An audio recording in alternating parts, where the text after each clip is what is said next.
Forza Motorsport, we are so back. I may have one of the highest playtimes in the world on this game. My friends, a whole 7.5 hours. Did they earn my 7.5 hour playtime legit? No. Fun fact, this is a new car added to the game. The competition M2, with Forza Horizon having the newer one. Yep. So my extensive list of what's new in this game, we have got body kits. Okay, but seriously, they have a couple of new body kits in this game. Actually, yeah, genuinely a couple. And to get them, you need to level up your car. Whoa!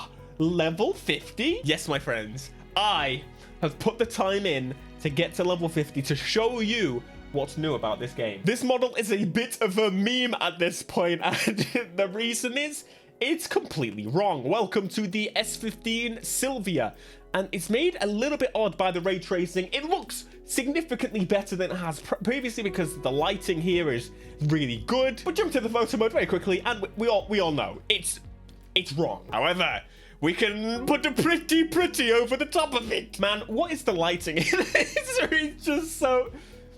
There's something wrong with the lighting in this room.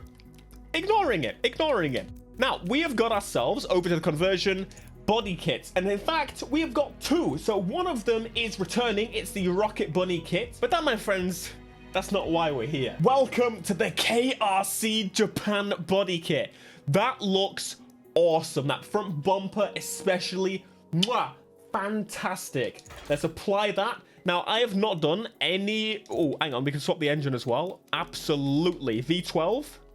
We can't rev in the garage. We can't even do that. Let's go with the twin turbo V6. Plop that in there. Of course, upgrades are super easy to do. I've not actually driven a fully upgraded car in this game. Let's have a look at some of these wings. We got that one. We have got... Hey, that looks pretty sick. That's the KRC Japan one. We got the ducktail from the Rocket Bunny. We got, what the frick? Seawest Street and the standard wing. I really what's it? That's removing the wing. Let's go for the KRC Japan one. Fit the theme. We've got to keep going with this theme. So I'm going to bang on all the upgrades. Listen, I did this for your entertainment. You better be enjoying this video. Wheels A. Oh, damn, are those purple wheels? Man, they are nasty. Let's go for something different. One huge thing I want to say is the upgrade menu feels really quick again. Super happy about that. Before, again, the Horizon ones were getting a little bit slow, which was weird. We got the drift race please. Like, that's a significant improvement over the previous. I'm still doing the Horizon thing. I'm not sorry. Just bang them all on. All of it. All the way up to R, which I don't know what that is, but...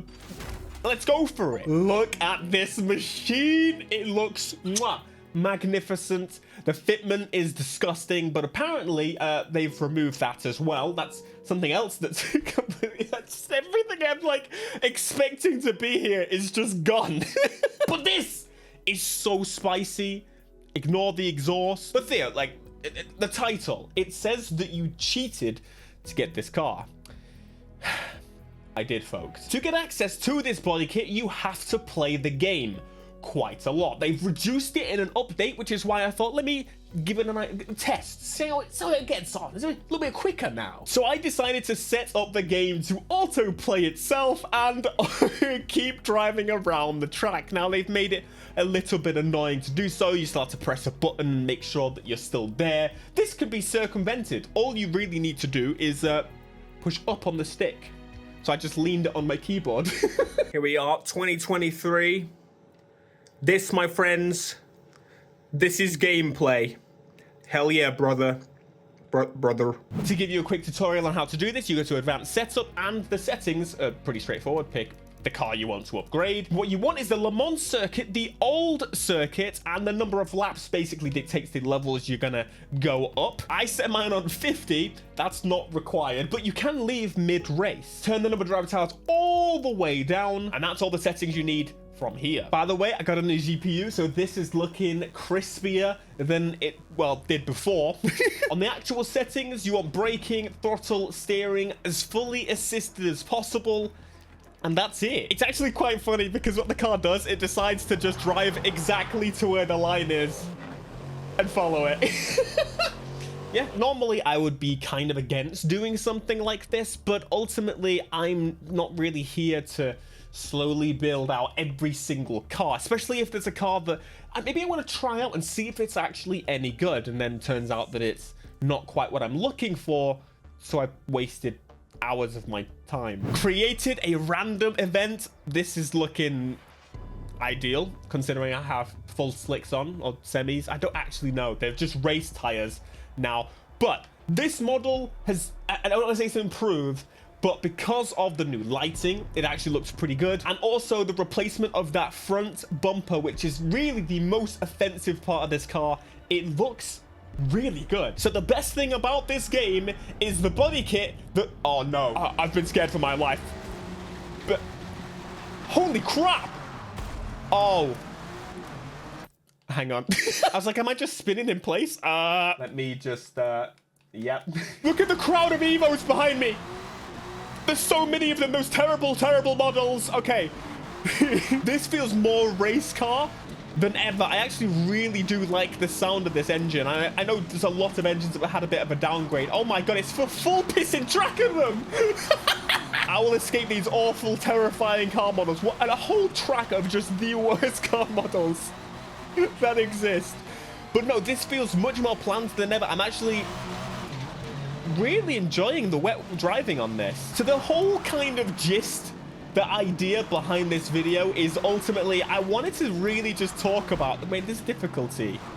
I need to bump it up. I really wanted to talk about how the game is kind of laying itself out. So obviously what they want is for you to have really long playtime. Oh my god. Oh my god, it's fine. No, it's not. Rewind, baby. Again, this is an assumption by me, but obviously the games want you to play for longer. It's a very artificial way of doing it. But I kind of wanted to bring you another example of when this has kind of been done before. And it was something that just felt a little bit icky to me. Now, I'm not saying other games don't do it. Clearly, with the EA Play and Ubisoft Plus, it's going to be the case for the majority of games. But Forza has been an early offender of this, considering that Game Pass is how the majority of these games are funded and will continue to get their updates. If you can keep people playing a game, well, ultimately, it's deserving of updates. It's allocated money, I imagine, to the studio, or budget, or fund, or time to the studio, which then ultimately should allow for more content to be produced for that game, which overall, I think it's a decent, fine model. It kind of makes sense when it comes to subscription-based games or game passes, you know what I'm saying. But the issue is it comes at the same time when content is being cut or removed or reduced from a game to be added later, and that just kind of makes it feel very icky. The more we play, the more we get, but when the content is removed content, I'm not sure how I feel about that. Anyway, I said I had receipts on this, so ultimately the earliest memory of something like this occurring, and you might remember Mixer. Do you remember Mixer? Man, that was some time ago, wasn't it? Ninja pulled that. He got big money and just left. He's like, ow. I think it was Forza Horizon 4 that launched around the time Mixer was doing a big push. To the point where you got rewards in-game if you watched or streamed within Forza Horizon 4. Now, this was a little bit dodgy to me because there was some crazy farming streams. In fact, the most popular place to stream Forza ended up being Mixer, and of course that was kind of the intent. But the thing was, people watching were just leaving the stream open. Mate, I can't control this damn thing in the rain. Keeping the stream open so their game continued to get XP while they weren't playing. Kind of encouraging this behavior, because ultimately that meant more people were watching on Mixer than Twitch and YouTube, which means they can go to investors or even just to Xbox, Microsoft overall and be like, look, this is how many people over Twitch were watching these Forza streams, and they watched for longer. Feels a little bit kind of like that. It just feels like a bit of a recurring theme with Forza being this throwaway numbers game, and that's the feeling I get from it overall. That's the biggest issue with the series for me, and it seems more than ever they have doubled, tripled, quadrupled down with this game. Oh my god, these Evos need to leave me alone. Get the freak out of here! Ah! So anyway, obviously, this game is not made for me. I'm not much of a competitive racer, but I do enjoy playing racing games. I like Gran Turismo, but again, I don't play it very often. The competition isn't really my main pull.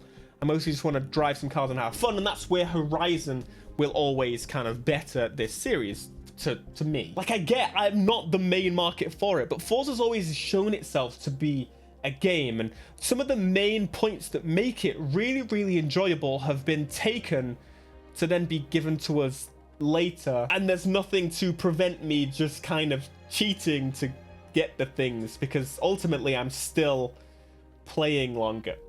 It just feels a bit weird, you know? I'm gonna end this with my findings overall from my 7 hours of playing this game. 3 hours of playing this game. Cars are still not enough, and neither are body kits.